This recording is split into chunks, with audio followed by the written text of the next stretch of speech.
The camera cuts to a tense moment. Paul Begala leans forward, eyes sharp, voice louder than before. "That's an irresponsible question, Beland, you know it." His words hit like a slap. For a second, everything pauses. The room goes quiet.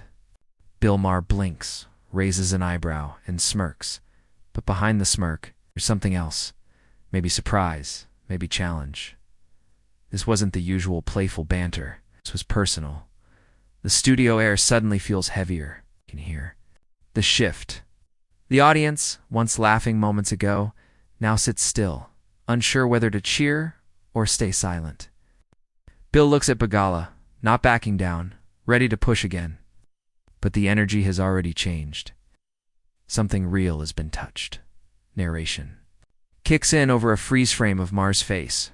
In a moment that caught everyone off guard, Clinton's longtime advisor Paul Begala snapped back at Bill Maher during a heated exchange on Jeffrey Epstein. Bill Clinton and the powerful people no one wants to talk about. The moment didn't just trend. It made people pause. Was this finally the line too far? This is more than just TV drama. This is about power. It's about questions no one wants to answer. And tonight, we're going to walk you through what really happened on that stage and why this one moment might change how Democrats defend their legacy. Before we get into the heated moment between Bill Maher and Paul Begala, it's important to understand what made that conversation so tense. To do that, we have to go back to a name that still makes headlines today: Epstein. Epstein was a wealthy man who built connections with some of the most powerful people in the world. He was known for throwing parties, flying private jets, and moving in elite circles. But behind the glamour was something darker. He was accused of running a trafficking ring that involved underage girls, was arrested, jailed, and later found dead in his prison cell. Officially, it was ruled a suicide, but many still believe. The full truth hasn't come out. Among the long list of names connected to Epstein was former President Bill Clinton. Records show that Clinton flew on Epstein's private jet, often called the Lolita Express, multiple times. He attended several events hosted by Epstein and even appeared in photos with him. Clinton has always denied doing anything wrong. Says he flew with Epstein for charity work and had no knowledge of his crimes. Still, people have questions. If so many powerful men were close to Epstein, how many of them knew what was really going on? The media has struggled with this story. Some outlets covered it carefully, sticking to confirmed facts. Others pushed wild theories, naming people with no evidence. The line between truth and rumor got blurry. And this is where the pressure builds. Because when someone like Clinton is mentioned in the same sentence as Epstein, it becomes hard for anyone to speak without getting pulled into controversy. Now enter Bill Maher. He's known for being blunt. He doesn't follow party lines. He questions everything, even when it makes people uncomfortable. Maher has built a career by saying what others are afraid to say. Whether it's religion, race, or politics, he puts it all on the table. Why his show gets attention? He challenges guests, even ones he agrees with, believes in asking the hard questions. Then there's Paul Begala. He's not just another guest. He was a key figure in the Clinton White House. He helped shape Clinton's message during his campaigns. He's been loyal for decades. So when Epstein's name comes up and Clinton's past is brought into the spotlight, Begala is not just speaking as a commentator. He's defending a man he knows personally and has worked closely with. This is the stage. A late-night show, a no-filter host, a loyal advisor, a name that haunts the news, and a past that refuses to stay buried. All of this leads to a moment where things go off script, where the tension that's been building for years finally comes to the surface. The conversation didn't start off as a fight. At first, it was the usual tone people expect from Bill Maher's show. Jokes were flying, the crowd was laughing, and the mood in the studio felt light. Paul Begala seemed relaxed, trading smiles with Maher and the other guests. He even threw in a few laughs of his own. It felt like any other panel discussion: sharp comments, political humor, and just enough tension to keep things interesting without crossing the line. Then, Bill shifted gears. Not suddenly, but with that slow kind of twist he's known for. He leaned back in his chair, smirked, and with his signature sarcasm, dropped the line that changed the tone of the entire segment. Now, I'm not saying Bill Clinton did anything wrong, but isn't it weird how no one wants to talk about this? His voice was casual, but his words hit hard. The audience laughed nervously. Some clapped. Others stayed quiet. Paul Begala responded with a chuckle. Not a loud one, more like a polite laugh you give when you don't know if someone is serious or just playing. But something in his face changed. His smile didn't reach his eyes anymore. His body shifted slightly, like he was preparing to push back, but wasn't sure if it was the right time. Bill pressed on, not missing a beat. I mean, come on. The guy's name shows up in flight logs. It's been photographed with Epstein, and that doesn't mean he's guilty of anything. But shouldn't we be able to talk about it without everyone acting like we're crossing a sacred line? His tone was still half joking, but more direct now. The studio felt different. You could sense it. The audience wasn't laughing as freely. Even the other guests looked toward Begala, waiting to see what he'd say. It was the kind of moment where the air seems to get heavier, not because of what's being said, but because of what might come next. Paul sat up straighter. His hands were no longer resting on the table. His eyes locked onto Maher. He didn't interrupt. Not yet. But it was clear the mood had changed. This wasn't just another joke about politics. This was about a man he had worked with for years, a man he had defended in front of millions. The back and forth continued. Maher doubled down, adding, if this was any Republican, the media would be tearing them apart. But with Clinton, there's this wall. Why is that? His voice didn't rise, but his words were sharper now. Begala gave a short answer at first, trying to keep things steady. He talked about facts, about no charges, no proof, but you could tell he was struggling to stay calm. His words were measured, but his tone was tense. The smile was gone now. His face looked tight, his voice more serious than before. That's when the conversation took a turn. It stopped being playful. It stopped being just another segment. The audience was silent. No one moved, and you knew something real was about to happen. You could feel it. This wasn't just a question anymore. It was a challenge. Paul Begala wasn't going to let it slide. It happened fast, but it didn't come out of nowhere. The tension had been growing for minutes, but then one line pushed. Everything past the edge. Bill Maher leaned forward, looked straight at Begala and said, "Come on, isn't it at least possible?" His voice wasn't angry. It wasn't loud. It was calm, almost casual, like he was stating the obvious. That's what made it hit harder. It was clear he believed what he was saying, or at least believed it was worth asking out loud. Paul Begala didn't smile this time. He didn't laugh. He didn't take a breath to collect his thoughts. He went straight in. "It's not just irresponsible," he said. "It's disgusting." His voice was sharp. Not shouting, but sharp like a knife. It's the kind of voice that cuts through the noise. Could feel the heat in the room shift instantly. The crowd, who had been laughing and clapping just a few moments ago, went completely quiet. A few gasps. One person in the back said, "Whoa!" under their breath, but mostly silence. Maher looked caught off guard, not shocked but surprised, by how strong Begala came back. He raised his hands a little, like he was trying to cool things down. "People want to know. It's not a crime," he said. "So asking a question shouldn't make you the bad guy." His voice was still steady, but now it had a defensive edge to it. He wasn't backing down, but he wasn't pressing harder either. It was like he realized the line he crossed wasn't as safe as he thought. Begala didn't let up. "No, Bill," he said. "What you're doing is not just asking questions. You're giving fuel to QAnon garbage." His words hit like a hammer. He wasn't debating anymore. He was calling it out. His face was tense. His hands moved as he spoke, not wildly, but with purpose. There are people out there who actually believe this stuff. People who think Clinton runs some child trafficking ring with no proof, no facts, just wild stories. And when you sit here on this stage and say, "Isn't it possible?" you're not just being curious, you're giving them what they want. Maher tried to stay calm. "I didn't say he was guilty," he said. "I said it's weird that no one talks about it. That's not the same thing." But by now, the room had already changed. This wasn't a debate anymore. This was a full-on clash. Begala leaned in again. It's exactly what they do, Bill. They never say it directly. They just throw out hints, suggestions, doubts. And the next thing you know, someone's out there screaming about pedophile rings and secret islands. The crowd didn't know what to do. Some people clapped. Others stayed silent. A few looked uncomfortable, shifting in their seats. Guests at the table didn't say a word. They just watched. This wasn't about left versus right anymore. It wasn't about ratings or headlines. It was personal. It was raw. It was real. Maher took a breath. I get it, he said. I really do. But at some point, we have to be able to talk about powerful people without everyone losing their minds. He wasn't shouting either. You could hear the frustration starting.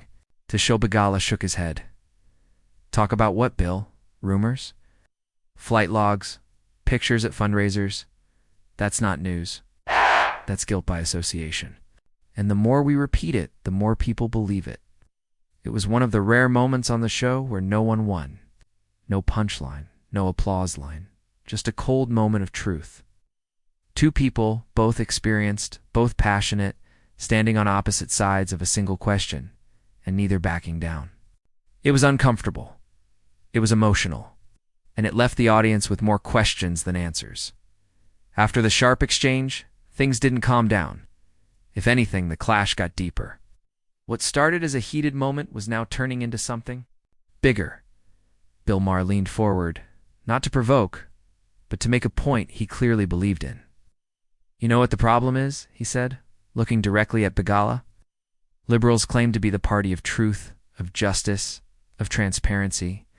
But when it's one of their own, the rules suddenly change. That's the double standard. His tone wasn't sarcastic anymore. He was serious. His voice steady, not loud, but heavy with frustration. Paul Begala didn't hesitate. That's nonsense, he said, eyes locked on Maher. We're not. The party of conspiracies. We deal in facts. We don't follow random YouTube threads and call it evidence. We look at what's proven. And when you act like asking vague questions about Clinton is just being curious, you're doing the same thing. The conspiracy people do. You're just dressing it up with nice language. Maher didn't flinch. That's exactly the problem, he replied. You hear one uncomfortable question and shut the whole thing down. That's why people don't trust the media anymore. That's why people don't trust the left, because they see this wall go up the minute someone brings up one of your heroes. And that wall doesn't look like strength. It looks like hiding. The room was quiet again, not frozen, but alert. You could see the crowd leaning in. This wasn't a shouting match anymore. It was two people defending their worldviews. Live. With no script, Begala adjusted his seat, his voice a little calmer now, but just as strong. There's a difference between protecting truth and hiding from it. Clinton's been investigated, over and over, and nothing stuck. Not this, not Epstein, not anything like it. But somehow he's still everyone's favorite target. Why? Because it's easy. Because repeating the same rumor again and again makes people feel like they know something when they don't. Maher shook his head. But when you say that, you're telling people not to ask questions. You're telling them to sit down and trust the same institutions that have failed over and over. That's how trust breaks. Not from questions, but from the fear of them. It was the kind of back and forth that didn't have clear answers. Maher wasn't saying Clinton was guilty, but he was pushing for honesty, even if it meant facing uncomfortable truths. Begala wasn't defending Clinton blindly. He was protecting the idea that facts should still matter even in a world full of lies. Both were making real points. Both were defending something bigger than the topic on the table.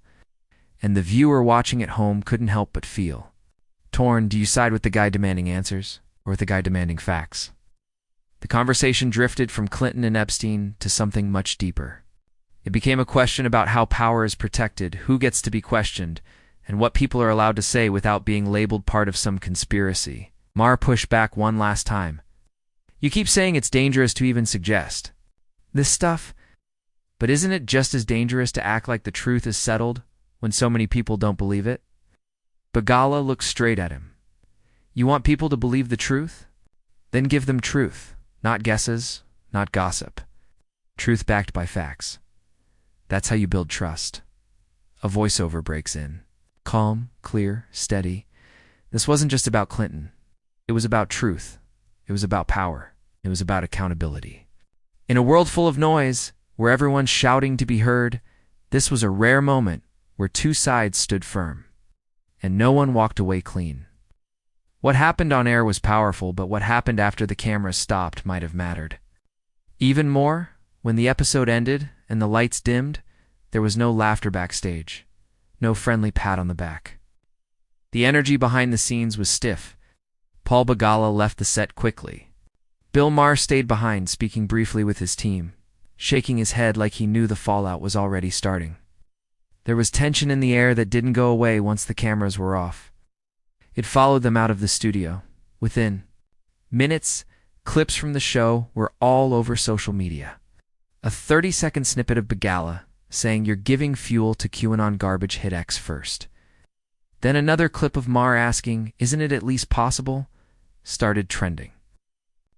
Weren't just watching the show, they were breaking it down, line by line, picking sides. Some were calling Maher brave for asking what everyone else avoids. Others said he crossed a line. The comment sections filled up fast. On YouTube, reaction videos popped up overnight. Political creators rewound the exchange again and again, adding their own takes. TikTok creators added dramatic music and slow zooms to Begala's explosion. The moment had gone viral. And the story wasn't just about Clinton or Epstein anymore. It was about media trust, cancel culture, and how the left talks about its own leaders. Conservative voices on X praised Maher. They called him the only liberal willing to speak the truth. Some said he was red-pilled for even asking the question. On the other side, liberals didn't know what to make of it. Some defended Begala, saying he stood up for truth in the face of dangerous gossip. Others said he overreacted and made the conversation worse. The moment split people in ways no one expected.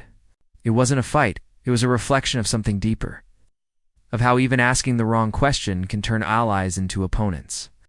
And of how fast one moment on live TV can echo far beyond the screen.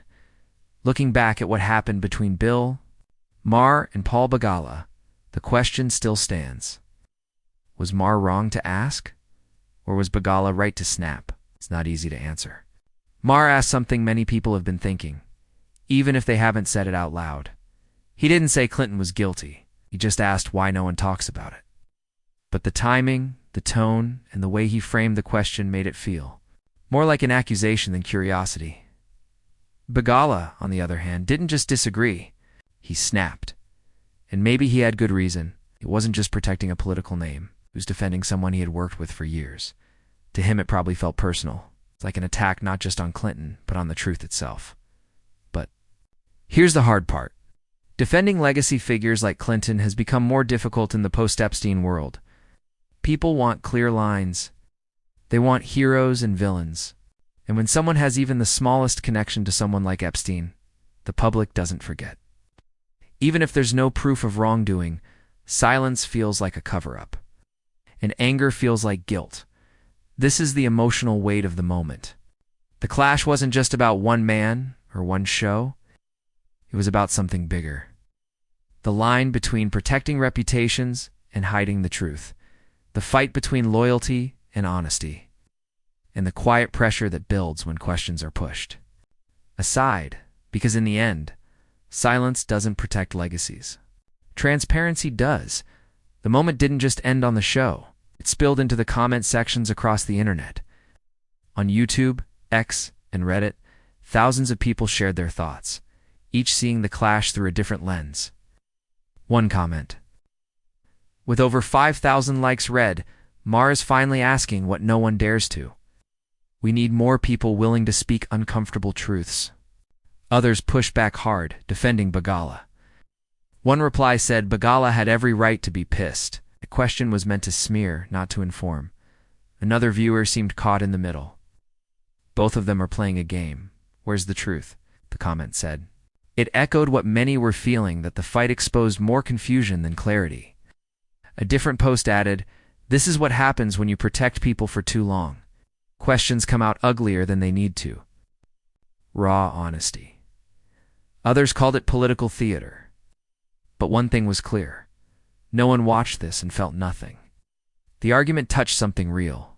And for every comment that picked a side, there was another asking, if we can't talk about this honestly, what else are we not saying? This moment between Bill Maher and Paul Begala wasn't just another TV argument.